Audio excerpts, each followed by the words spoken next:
நடைபெற்ற எனது தந்தையாரும் பெரியாருடைய வாழ்நாள் பெருந்தொண்டரும் மாண்புமிகு முத்துசிறையன் அவர்களுடைய வடதரப்பு நிகழ்ச்சியிலே கலந்து கொண்டு இங்கே சிறப்புரையாற்ற வந்திருக்கின்ற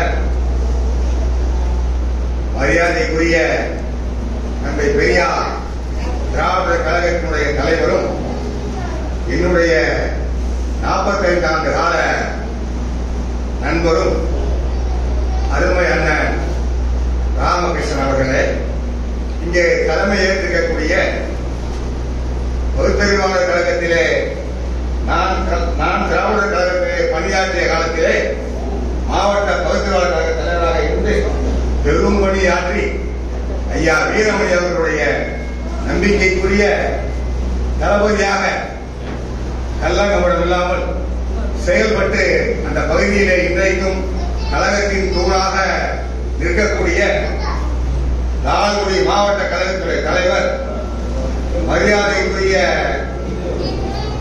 அருமை அண்ணன் அறிஞர் ஆல்பர்ட் அவர்களே, இந்த நிகழ்ச்சியை சீரோடும் சிறப்போடும் உள்ளார்ந்த அன்போடும் தெளிவாக ஏற்பாடு செய்து அவர் சொல்லுகின்ற பொழுது அண்ணன் சீனி அவர்கள் ஒரு செய்தியை சொல்லாமல் விட்டுவிட்டார். அவர் என் தந்தைக்கு அவரும் ஒரு மகன் முத்துசிறையன் அப்படின்னா அவர் ஒரு எனக்கு மகன் மாதிரி சொல்லுவாரு. அவ்வளோ அப்பா மேல அவருக்கும் மரியாதை, அப்பாவுக்கும் அவர் மேல மரியாதை. அவங்க அப்பா சீனிவாசன் காலத்துல நான் திகால செயல்பட்டேன். நான் 80 நான் திகால செயல்பட்டப்ப அவங்க அப்பா சீனிவாசன் இருந்தார். எனக்கு அப்பா அவர் தெரியாது. இவ்வளவு சிறப்பாக செயல்பட்டு இன்றைக்கு தந்தை பெரியார் திராவிடர் கழகத்திற்கு கொள்கை பொறுப்பு செயலாளராக இருந்து கொண்டு இந்த சைக்கோ சீமானை எதிர்த்த நேரத்திலே பெருந்தேரோடு சென்னை சென்று அந்த போராட்டத்திலே சிறப்பாக பங்கு பெற்றவர் தான் அருமை அண்ணன் சீனி அவர்கள். அப்பா சீனி விடுதலை அரசு அவர்கள். நாங்க அந்த காலத்தில் நாங்க தீக்காம்பட்டி திருநாய்க்காவல போட்டப்ப அவங்க அப்பா நின்று எங்களுக்கு செய்வார். சட்டை எப்படி படிச்சு கண்டிப்பார். நான் பேசியிருக்கேன் 10 வயசுல திருநாய்க்காவல ஸ்ரீரங்கத்துல எல்லா கூட்டத்திலும் நிப்பாருமா மெடிசா வீடெல்லாம் சாக்கா இருக்காரு.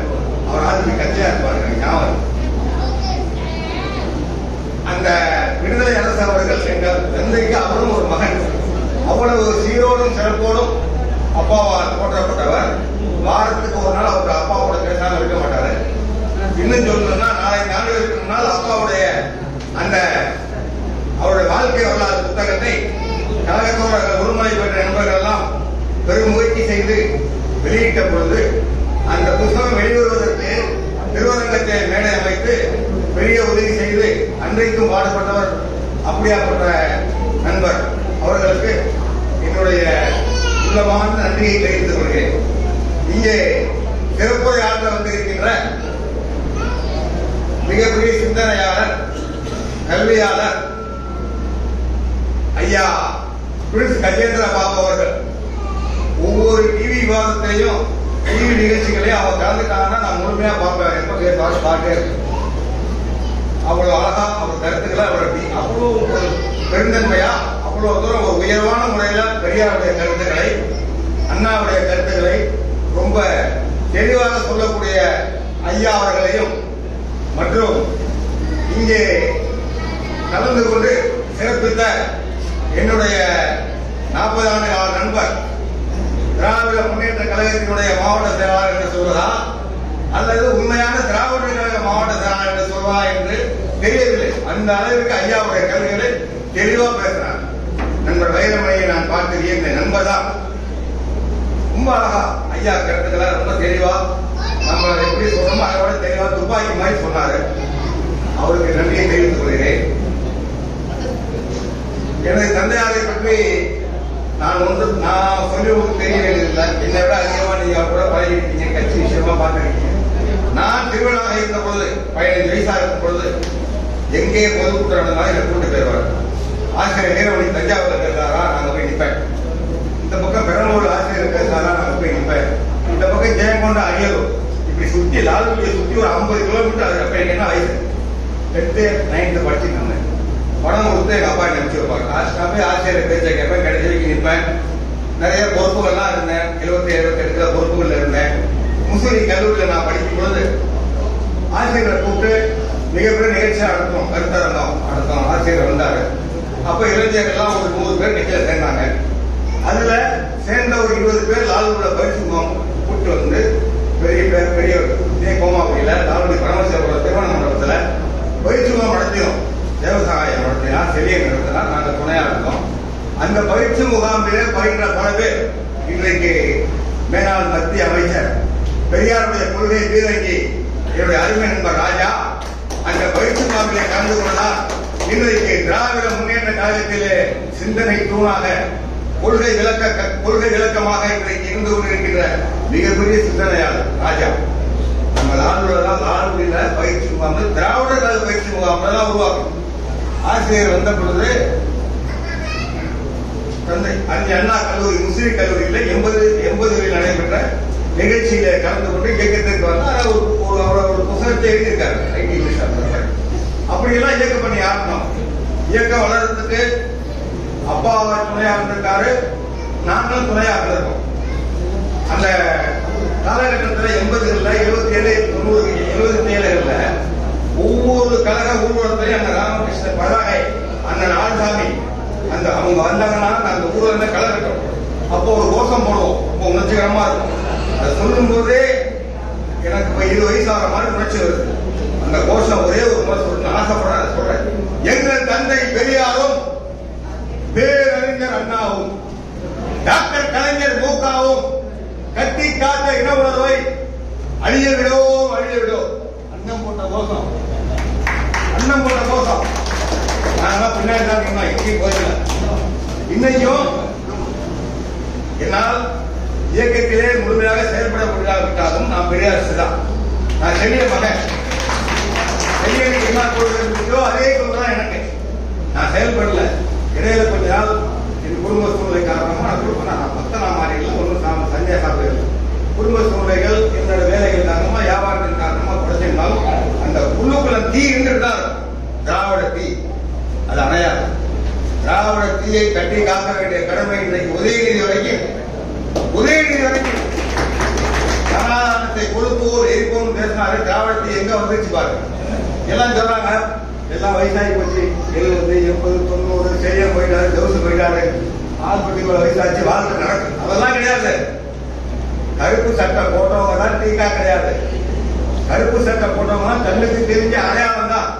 கருப்பு சட்டை போடாத கோடிக்கணக்கான பெரியார் தொண்டர்கள் இருக்காங்க. பெரியார் கொண்டு வந்த இடஒதுக்கீடு, பெரியார் கொண்டு வந்த ஜாதி மறுப்பு கொள்கை, ஐயாவுடைய அத்தனை கொள்கைகளை இன்னைக்கு தமிழக அரசு நிறைவேற்றிக் கொண்டிருக்கிறது. ஆக வேண்டும். அதிலே கை வைத்தால் சாக்கடி. எம்ஜிஆர் இடஒதுக்கீடுல வந்து பொருளாதாரத்தை கொண்டாந்தாங்க. ஆளுநர் பேசணும் 78 80 ஆட்சி வந்தப்ப பொருளாதாரத்தை இடஒதுக்கீடு 8000 ரூபாய்க்கு மேல வருமானம் இருந்தா அவனுக்கு எம்ஜிஆர் கொண்டாந்தாரு. நாளை சிவகோயில மீட்டிங் நான் பேசுறேன். எம்ஜிஆர் படம் பிடிக்கும். ஓட்டு கலைஞருக்கு தான் போட்டோம். அந்த வயசு இந்த இடஒதுக்கீடு பொருளாதார ஒதுக்கீடு கொண்டாந்துருக்கா, உங்க ஆட்சி அதிகாரம் இருக்கு, நீ ஆட்சி அதிகாரத்தை இழப்பாய் அப்படின்னு எம்பி எலெக்ஷன் வருது. 40 சீட்ல 38 சீட்டு காலி.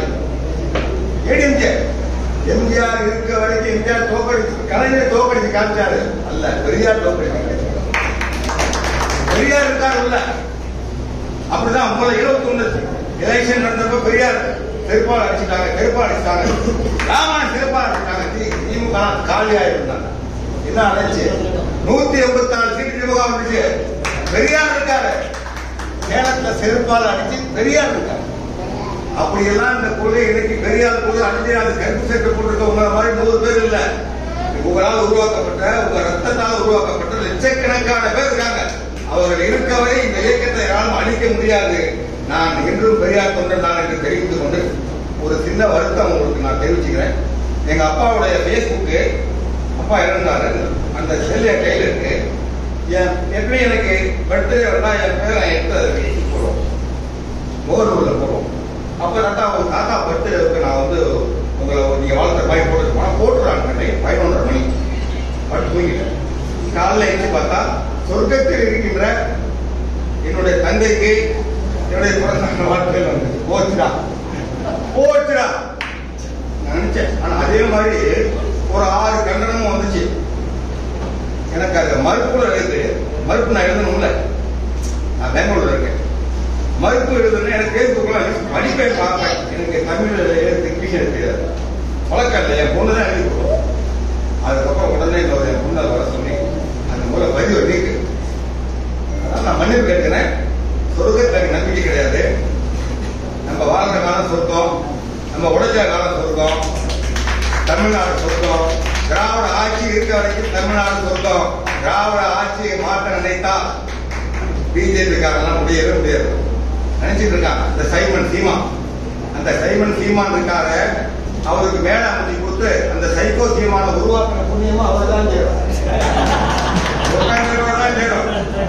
அவர் தான் பண்ணார் அந்த வேலையை, அவர் தான் பண்ணார். அதனால நிறைய இருக்கு. இன்னும் அடிக்கடி வர்றேன். என் மிச்ச காலம் உங்களோடு